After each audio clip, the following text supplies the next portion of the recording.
My name is Madelaine Vallin, and I'm the founder of the Australian School of Holistic Counselling. Our mission is to help the next generation of heart-centered, driven people thrive as therapists, coaches, and counsellors. In this 5-part series, we allow students and graduates of our college to share their life journey of changing the world, one courageous step at a time. I hope that their stories inspire you to follow your dreams and remind you that there's always an opportunity to grow, no matter what life throws at you. Enjoy the show. So welcome, Liz Ross.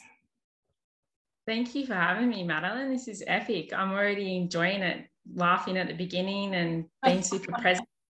I'm slightly a little bit nervous because I don't know what to expect today. I don't know where we're going to go. So yeah. Well, that's the beauty of all this. It doesn't need to be perfect. The beginning isn't perfect, so why change that? We can just continue on that road. I try not to edit these calls too much because I think it's really important to share our messiness and imperfections. That's part of who we are, right? So let's see where we'll go today. Who knows? It's just it's great to have you here. I love being in your presence. I know you fairly well at this stage, but the listeners don't, and the people watching might not. So tell them, share a little bit about who you are and what you wanted to create in this world. Yeah, awesome. Thank you again, Madelaine. So about me, I'm Liz Ross. I'm 32 years old, just turned 32 on 31st of October. So that was pretty cool. And what my background is, I guess I was like a foster child or at state of ward. I was in care since 2 weeks of age, due to both my parents, having mental health issues and unable to raise me. And I guess I've always wanted to help people from there. I was brought up in a really good home, and I was given education and opportunities and things like that, which I might not have got if I was brought up with my birth parents, who I've met before when I was 4. So we did regular access visits and stuff. So that was really good. For my identity growing up, it was good to know that I had 2 mums and dads that loved me, and it really encouraged me as well to come out of my shell. It was definitely hard at times, and I definitely struggled with my confidence and things like that, and emotions, but I think I've definitely come out the other end, and I'm always healing and discovering new things about myself in those areas as well. That led me into finishing my ASHC. I went to uni, so I've got a background as a registered nurse. And then I've always wanted to do more like coaching and counselling. So from there, actually what led me to work, because I did look into just traditional counselling, but I felt like it didn't really resonate with who I am. I'm very holistic and open-minded. So I actually went through a massive workplace bullying incident, and I realised after I did my own inner healing journey for 6 months, where I did absolutely nothing but take care of myself, I decided to go down life coaching and holistic counselling. And I did lots of research and looked into the Australian Holistic School of Counselling, and it resonated with me. So And I love it. So I'm up to my postgraduates now in the master's level. So I've done the diploma in holistic counselling, and I now help empower women to heal and transform their lives. So that's pretty much my mission, is to help people. So that's my little snippet. So you said that, because I know that you obviously you haven't finished the course yet. You're doing this, but you're on your way. I love the fact that you've already started your private practice. You've obviously got more education as well. I know that you've studied Reiki as well, which is something that you're combining with the counselling part. Is that correct? So I've done Reiki 1 and 2 Yusai, so it's the Japanese energy healing. So I've done the distance healing, so I pretty much mostly do it now distance through my Zoom calls with COVID-19, just sending that universal love and connection. And I feel like it helps with my intuition and tuning into people's energy and how they're feeling. And depending on my clients' belief systems, if they're interested in energy, I would talk about like energy and how it links to emotions. And I do a lot of timeline therapy for people, so healing beliefs and emotions and things like that. So I enjoy that part of it. Yeah, great. So you found a way to sort of combine all those different modalities, yeah, or different tools that you've gathered along the way. Yeah, and I feel like with the holistic diploma of counselling and now doing the masters, I feel like I'm more confident because it's given me those extra foundations of like understanding like a structure and understanding human behavior and psychology on a deeper level, and doing the weekend workshops in groups and learning more like in depth. I feel like I'm providing a better service, a better quality service. And you've had a caring profession for most of your life. I mean, you were a nurse. Yeah. I mean, you're still a nurse, right? So you're combining. I'm combining it with nursing. So I did have 2 nursing jobs and now I've got 1, which is pretty cool. So I was working a lot without, and I won't mention hospitals out of confidentiality, but I was working in a COVID swab clinic somewhere in New South Wales, Australia, because I'm from New South Wales, Australia. And I was working there for 8 months and I helped so many people. And I wasn't just swabbing people, I was educating them, supporting them, listening to them. So I was utilizing all my counselling and coaching skills. Some people would come in crying, or they'd be angry and upset and fearful. And all I would do would listen. And sometimes I'd get them to breathe or get them to visualize something to keep them calm. And usually my other workers, other team members would come and tell me, that person that came in angry or upset has just left really happy and relaxed. And it got me processing and thinking over that 8 months while that job was open, that this is what I want to do. Like, I want to support people more in this way. And then crazily enough, the job became redundant because they no longer needed that swab clinic in that area. They'd opened up other hubs, and I'd helped from 5 years of age up to like 100 years of age, all different mums and dads and children that came in, and elderly people, teenagers, young people, middle-aged people, just all age groups, and people that were autistic or had learning difficulties, just the whole works. I was able to be present with them. And honestly, it's probably one of my best favorite jobs that I've done. Like, yeah, it was awesome. So when they said that your job is now redundant, I saw it as an opportunity. And they said, did you want to go back to the floor and run around? And I was like, not really. I might resign, but thank you. And so now I'm focusing more just on my 1 nursing job, so mostly weekend work. And then I do counselling and life coaching through the week online. Just before you were about to tell your story, I was about to ask you to tell that story, because I think that's so beautiful. It really proves the fact that we can make a difference, a real positive difference in people's lives in really simple ways, if you just choose to see things as an opportunity instead of, a must or a task. It's a change in mindset.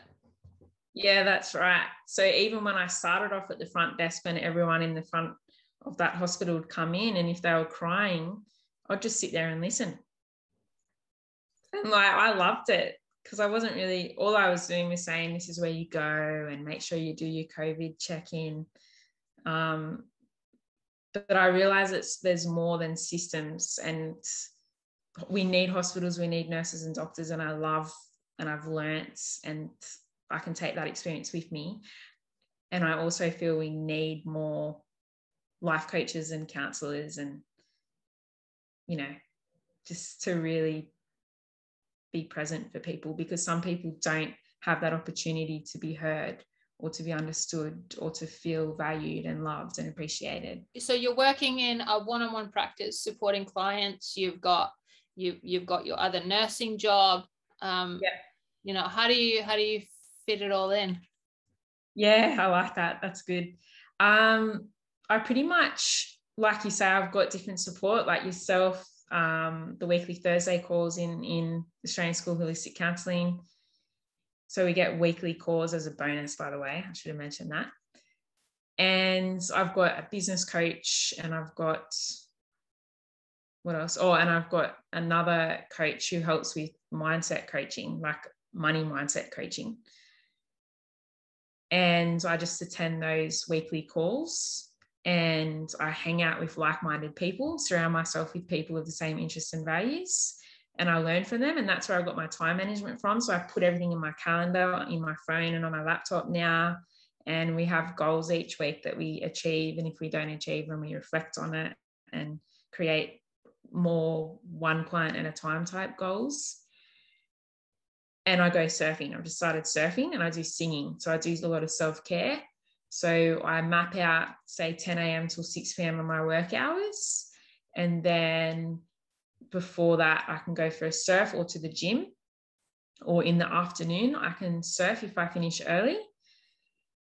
And so my group or my one-on-one sessions with my coach or counsellor is also self-care. And then I aim to have 7 to 9 hours of sleep a night. That's what I aim for, and just drink lots of water. Yeah. So you take a lot of time to off, I want to say, but you map a lot of time for self-care, it sounds like. Yeah, because I think it's important, because I didn't want to get burnt out, like in that bullying incident, again, in a hospital system, in a specialized area, again, no names. That got me to the point where I was studying full-time in the postgraduate of that particular healthcare certificate. I was working on the job, driving an hour and a half there and back, and then 7 months intensive by an educator and a manager, getting put down. So that was really stressful. And then I started to get panic attacks and things, couldn't sleep. And then, so now I've read the signals of my body of when to slow down, when to breathe, inhale, exhale, mind you, in the background with Madelaine. And, I chose to go on antidepressants for 18 months because I got so burnt out. This was 3 years ago, that I didn't have any strategies in place. Like I was gone. So I went on antidepressants and saw a psychologist under a GP. And then I realized I don't want to stay on this forever. Like what can I do to help myself? So I did meditation and yoga and slowly weaned off it with a doctor. Did my own self-healing for 6 months, took 6 months off, and then went down the coaching, Reiki and counselling. So I think from that burnout and bullying experience of not taking care of myself, I've now made it a priority to listen to my body, take rest when I need it. I listen a lot to the moon phases. I'm a big believer in, we're about to come into a new moon. So that's usually a time of rest and introspection. So a lot of yin energy. So I will take a lot of rest or creation and journaling time. So I might create programs and structures for things. And then during the full moon or just before the full moon, I might be more active. So doing a lot more like sales calls and advertising more and more on social media. So yeah, I utilize the moon phases as well. But yeah, I found that from my past history of being burnt out, I've now prioritized myself first, so then I don't get to that again. Yeah. So there's a bigger reason why you are adding those, big times or days of self-care, because you know what it's like to be on the other side of that, where,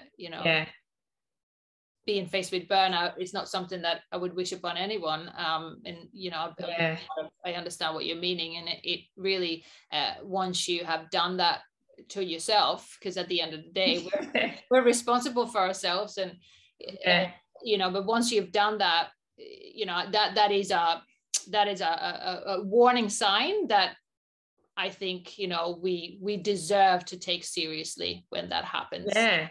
Yeah, definitely. Mm-hmm. And I call it the traffic lights. So I wasn't listening to the green light, which was like, oh, you know, you should maybe go to bed earlier tonight and, you know, ask for an extension on your assignment, go see the EAP counsellor instead of waiting right till the end. And then I didn't listen to the amber light, which is like, all right, like, this is not safe. You know, you need help. And I went into the red zone where I started to actually have the panic attacks, and I wasn't in a good headspace. So now I know I utilize, am I in the green, the amber, or the red? So usually I'm in green or amber. And then I'm like, okay, time for a rest, time for a holiday. So I'm scheduling out a week off next week actually for a holiday, like a proper holiday instead of just 2 days off. Great. I'm going to schedule those out at least 4 times a year, just take a week off, 2 weeks. I think it's important. Absolutely. Yeah. It is really important to take that time out. It's important for everybody. But in particular, when we've been in a situation where we've seen the other side of that, which is it's not a nice place to be, and like I said, it's nothing that you wish upon anyone. So I mean, I'm glad to see that. And by the way, that doesn't mean that we can't build a profitable business, you know, because at the end of the day, there's different ways to build a business. Some people choose to build a private practice full with sort of one-on-one clients, kind of back to back, and they do hour sessions more in a therapeutic way, which is absolutely fine. Some people choose to work with people on contracts over a longer period of time, and they have a little bit of a different way to work. And none of it is good or bad. We just have to feel what's right for us and how we want to create, how we want to help people, basically. I love how you say that, like feeling into it and create. I'm all about that. Yeah, it's good. There's no size fits all in this industry, and I think if we can just be open to that and say, do you know what, I'm going to find my way to do this and my way of helping. I think that's beautiful, you know. And I feel that you have that passion to help people. You know what you're wanting to do, and you know that will evolve through your life. You know, you might get even clearer, you know, and shift sometimes for you. But I think following that passion of wanting to make a difference and utilizing the gifts that you have. That's so empowering. It's so empowering and powerful, because that gives each of us, when I heard you say, like, you got to feel into, it's a good reminder, like feel into like what it is that you want to create, feel into what feels right for you in your business, you know, that gives each of us our power back. I felt empowered. I'm like, I want to be Lizzie. I want to be Liz Ross. And it came back to some of our sessions where I was listening to too much noise. I was following too many people, that I was comparing myself, and I wasn't focusing on, okay, what is it that I value? What is it that I'm good at? What is my zone of genius is another thing that Madelaine has taught us students as well. So I just feel like what you just said then was really empowering. So thank you for that reminder. Like, just like stay on your path, do what feels right for you. I think it's a good reminder for all of us. Because like you said, again, there's no one size that fits all. There isn't. And that's the beauty of this profession. You know, we can really, we can afford to tune into what we really want to do. I think the combination of, you know, we're all going to be, I guess we're all heart-centered doing this form of course, right? We're all heart-centered. That's in, you know, coaches, therapists, and counselors. We're all pretty much heart-centered individuals. But if we can combine that with our passion and drive, you know, that great drive that we have, that passion that we have, and with our vision, like once we do that, that's that magic formula that once we get that, we can create something quite extraordinary, because not only are we going to help people, but we're also going to be in a position where we love what we do, and we're finding our own voice, because it's the finding of our own voice that's so important. You know, that need to be able to express ourselves fully on this planet, it's really important. alongside helping other people and supporting others, because we can do that in so many ways. I mean, we're all here to help people, right? But we just have to find our way, our expression, our how to do that. And I think that is a journey that everyone's on, but everyone's journey is completely different. And you're spot on, because that was another session we did together, was Madelaine helped me to express my voice. I was very shy, and like parts of me didn't have confidence growing up from my childhood into adulthood. And so Madelaine gave me an opportunity and the space to express myself where I felt heard. And it felt liberating and empowering, and to speak my own words instead of copycatting like all of these inspiring counsellors and coaches. I now see that I'm also inspiring, and I've got my own flavor and voice and words to speak that will help me and my clients and other people. Yeah, absolutely. So that.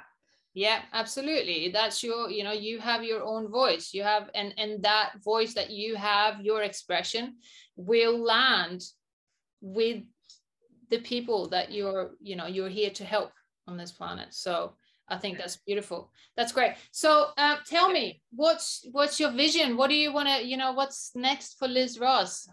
Yeah. I'm actually going to be starting a group program next year. So February the 22nd, 2022, because I'm all into numbers. And I thought it's after Christmas, it's after the school holidays, people are back at work. So I'm going to do a 12-week online course for women to start with, because that's sort of where I want to niche women. And yeah, so we'll do some group, it'll be a lot of like inner healing, self-expression, inner child work, stuff like that. And then I'm going to do a 6-week in-person meditation group as well. So where I'll meet people week to week, depending how COVID is in New South Wales. And if I'm unable to do that face-to-face, then I'll do it online as well with a different group that might just want the 6 weeks and just the meditations. Sounds wonderful. So that's starting next year, yeah? Yeah, in Feb. I've started advertising it in my Facebook group, actually. So I've got a Facebook group called Transformational Goddesses Circle. So that is for women. And there's about 232 people in there since the 22nd of August I opened it, because I intuitively was told to call it Transformational Goddesses. So I did. And I'd pretty much every Monday I'd do a meditation in there, every Monday morning, like Motivational Monday, Magic Monday. And then on a Wednesday night, I do Q&A, words of wisdom. So where can people find out about you? How can people connect with you? Yeah, awesome. So you can find me on Facebook at Liz Ross, Liz space ROSS. Instagram is LizzieBlue1989. And I've got a website, www.lizross.com.au. So that'll go through my services. There's like 12 testimonials and video testimonials on there, a little snippet about me and the programs I offer. So 3 months, 6 months, 4 sessions, that type of thing. My business is called Evolve and Become. So it's all about evolving and becoming who we are and that growth. So it's sort of very symbolic. And I came across that name about 6 to 8 months after the bullying incident. I wanted people to know that just because we might have come from a life or had really bad life situations happen, that we can come out the other end of that with the right support, the right tribe. And yeah, so it's an interesting name for a business, but I like the butterfly because the butterfly transforms from the cocoon to a butterfly. So I'm excited to share. That's right. The name is you. One of my favorite words is interesting. Yeah. You should totally get a shirt. Madelaine makes shirts. She's got affirmation cards, which is something I want to do, shirts and cards down the track. Well, Tara, that we've spoken to on these calls last week, I think it will be. Yeah. She made me a beautiful T-shirt that says "interesting ... on it. It's really, I love it. Yeah, that's awesome. I do wear that one. She's amazing. So she created that for me, which is really exciting. So that is so cool. You should wear it in one of your next one of the recordings. Yeah. Interesting. Yes. It's been absolutely amazing to talk to you, as always, Liz. Thank you. Yes. And I hope that people will join your tribe. Maybe they can. What was the name of your tribe again on Facebook? Transformational Goddesses Circle. So it's a private Facebook group for women, and you just answer the questions. If you put your email in there, I can send you a weekly meditation in an email as well. They're 8 minutes. Transformational Goddesses Circle. Wonderful. And spaces. Yeah, that's great. So that's a great way to connect with you a little bit more one-on-one. Check out your website, see what you're up to. Thank you for joining us. It's really great to see a student that's not even finished the course be so ahead, making things happen already. It shows your strength, it shows your vision, it shows your drive. It's really exciting to see, and it's lovely to feature you, and hopefully this will inspire a lot of students or people that are already students, people that are looking to do this course. Yeah, definitely. Anything's possible. Thank you, Liz. Possible. Thank you. Thank you. Ah.